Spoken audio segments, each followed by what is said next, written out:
تو اس خیر کو حاصل کرنے کے لیے کچھ اسباب ہیں، ان کا اختیار کرنا بھی ضروری ہے. یعنی اللہ سبحانہ تعالیٰ کے ہاں جو خیر ہے اس کو پانے کے لیے کچھ کام کرنے ہوں گے، اس کی کچھ شرائط ہیں. ان میں سب سے پہلے ایمان اور تقوی، ایمان اور تقوی اختیار کرنا.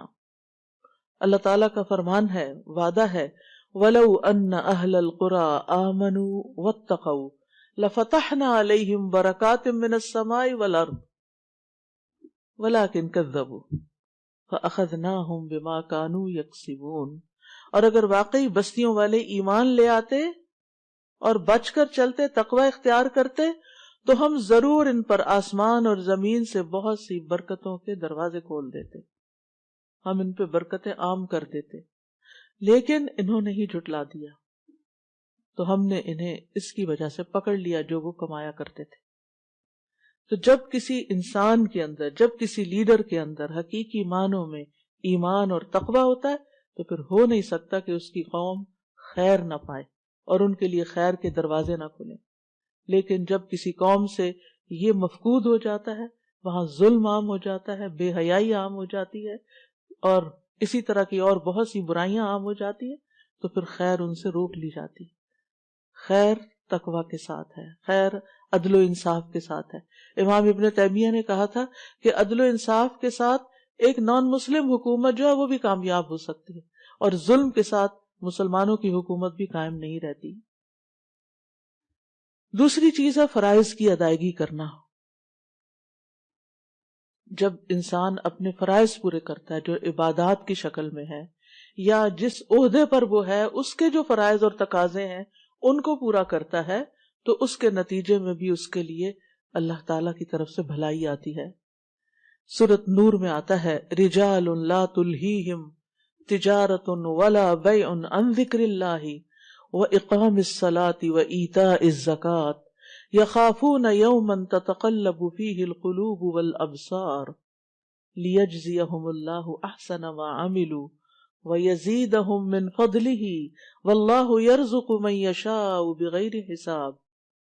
وہ مرد جنہیں اللہ کے ذکر سے اور نماز قائم کرنے اور زکوٰۃ دینے سے نہ کوئی تجارت غافل کرتی ہے اور نہ کوئی خرید و فروخت، وہ اس دن سے ڈرتے ہیں جس میں دل اور آنکھیں الٹ جائیں گی، تاکہ اللہ انہیں اس کا بہترین بدلہ دے جو انہوں نے کیا، اور انہیں اپنے فضل سے زیادہ دے.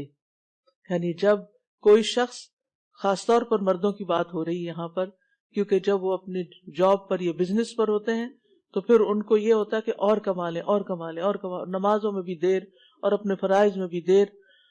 تو یہاں پر شرط لگا دی گئی کہ اللہ کا ذکر، اس میں غفلت نہیں، نماز قائم کرنے میں اور زکوٰۃ دینے میں نہ کوئی تجارت روکتی ہے نہ کوئی خرید و فروخت، کوئی شغل، کوئی بزنس ان کو اس سے دور نہیں کرتا. تو پھر اللہ سبحانہ تعالیٰ صرف ان کے اچھے اعمال کا بدلہ ہی نہیں دیتا، بلکہ وَيَزِيدُهُم مِّن فَضْلِهِ، اپنے فضل سے زیادہ بھی دیتا ہے. وَاللَّهُ يَرْزُقُ مَن يَشَاءُ بِغَيْرِ حساب، اور اللہ جس کو چاہتا ہے بے حساب رزق عطا کرتا ہے. یعنی بعض اوقات اللہ سبحانہ تعالیٰ آزمائش کے طور پر کسی نافرمان کو بھی کھلی چھوٹ دے دیتا ہے وقتی طور پر، پھر اس کی رسی کھینچ لیتا ہے. تیسری چیز ہے اللہ تعالیٰ کی اطاعت کرنا. عبداللہ بن مسعود سے روایت ہے، وہ کہتے ہیں کہ رسول اللہ صلی اللہ علیہ وسلم نے فرمایا، جو چیز تمہیں جنت کے قریب کر سکتی ہے میں نے تمہیں اس کا حکم دے دیا، اور جو چیز تمہیں جہنم کے قریب کر سکتی ہے میں نے تمہیں اس سے منع کر دیا. روح القدس یعنی جبریل نے میرے دل میں یہ بات ڈالی ہے کہ کوئی جان اپنے رزق کی تکمیل کے بغیر نہیں مرتی، یعنی جب تک اس کا رزق پورا نہیں ہوتا وہ نہیں مرتا انسان. بس تم اللہ تعالیٰ سے ڈرو اور رزق کی تلاش میں میانہ روی اختیار کرو. کہیں ایسا نہ ہو کہ رزق کا مؤخر ہونا، ڈیلے ہونا تمہیں اس بات پر اکسا دے کہ تم اللہ تعالیٰ کی نافرمانیاں کر کے، یعنی حرام طریقے اختیار کر کے اس کی تلاش میں پڑ جاؤ کہ حلال سے تو کوئی چیز نہیں مل رہی تو حرام سے ہی لو.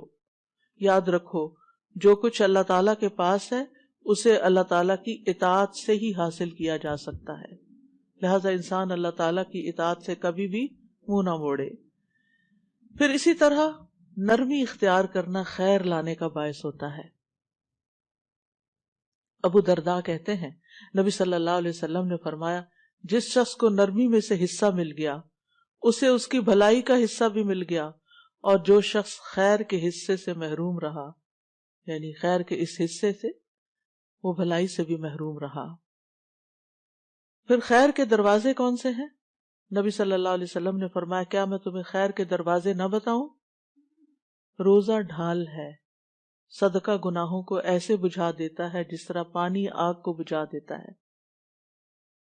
تو روزہ بھی خیر کے دروازے، نیکی اور بھلائی کے راستے آسان کرتا ہے، اور پھر اس کے الٹیمیٹلی اس کے نتیجے میں اللہ سبحانہ وتعالیٰ کی طرف سے خیر ملتی۔ رمضان کے روزے تو خیر ہم پر فرض ہیں، لیکن عام دنوں میں اگر آپ کوئی اپنا کوئی حاجت ہے، کوئی مطلب ہے، کوئی ضرورت ہے اللہ تعالیٰ سے، کوئی دعا ہے جو آپ چاہتے ہیں قبول ہو جائے، تو اس کے لیے روزہ رکھیں، اور روزہ رکھ کے، کیونکہ روزہ دار کی دعا قبول ہوتی ہے، خاص طور پر افطار کے وقت کی، اور امید ہے کہ آپ افطار کے وقت بیٹھ کر دعا کرنے کا اہتمام کرتے ہوں گے اپنے گھر والوں کے ساتھ، کیونکہ وہ یعنی کہ مزدوری کا وقت، مزدوری کی یعنی اجرت کا وقت آ گیا، اور اس وقت اگر انسان ادھر ادھر غافل ہو جائے تو محرومی کی بات ہوتی ہے۔ اور پھر دوسرا یہ کہ صدقہ بلاؤں کو ٹالتا ہے، صدقہ مصیبت کو دور کرتا ہے، لہذا انسان صدقہ خیرات کثرت سے کرتا رہے، اور اللہ تعالیٰ کا وعدہ ہے کہ جو تم خرچ کرو گے اللہ سبحانہ وتعالیٰ اس کے پیچھے اور لے آئے گا۔ تم آگے دیتے جاؤ گے، تمہارے رزق میں کمی نہیں ہوگی، تمہاری قسمت میں جو ہے وہ تو تمہیں مل کے ہی رہے گا، وہ تمہارے پیچھے آئے گا۔ تم دینے والے بنو۔ اس سے کیا فائدہ ہوگا کہ وہ نکلتا جاتا ہے نا، وہ آگے چلتا جاتا ہے، اجر ثواب آخرت کے لیے اکٹھا ہوتا جاتا ہے، ہر دنیا میں جو استعمال کرنا وہ بھی آ جائے گا، کیونکہ دینے والا تو اللہ ہے نا۔ پھر توبہ استغفار کرنا، وَأَنِ اسْتَغْفِرُوا رَبَّكُمْ ثُمَّ تُوبُوا إِلَيْهِ يُمَتِّعْكُمْ مَتَاعًا حَسَنًا إِلَىٰ أَجَلٍ مُّسَمًّى وَيُؤْتِ كُلَّ ذِي فَضْلٍ فَضْلَهُ، اور یہ کہ اپنے رب سے معافی مانگو، اس کے حضور توبہ کرو، وہ ایک خاص مدت تک یعنی زندگی کی مدت تک تمہیں اچھا سامان زندگی دے گا۔ یعنی توبہ استغفار کرنے والے لوگوں کی دنیا کی زندگی بھی خوشگوار ہو جاتی ہے، دنیا کی ضروریات بھی ان کی پوری ہوتی ہیں، اور ہر صاحب فضل کو اس کا فضل عطا کرے گا۔